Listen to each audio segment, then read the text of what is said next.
আসসালামু আলাইকুম বন্ধুরা, আজ আবার ছোট্ট একটা টিউটোরিয়াল নিয়ে হাজির হলাম। চলুন শুরু করা যাক।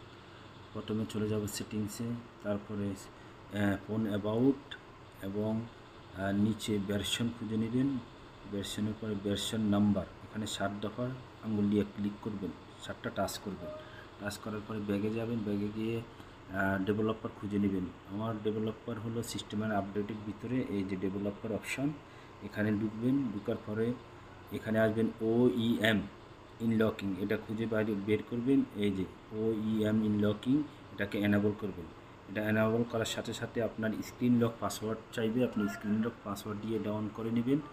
অন করার পরে এটাতে কি কাজ হবে আপনার মোবাইলে, এই যে এনাবলে ক্লিক করবেন, শেষ আপনার কাজ। এটাতে আপনার অনেক লাভ হবে। আপনার মোবাইল হ্যাং হলে বা স্টোরেজ ফুল হয়ে গেলে আপনি ফরম্যাট করতে হবে, রিসেট মারতে হবে। তখন যদি আপনারা ছোট্ট এই অপশনটা অন না করেন, অর্থাৎ OEM, না হলে আপনাদের বাইপাস করাতে হবে। বাইপাস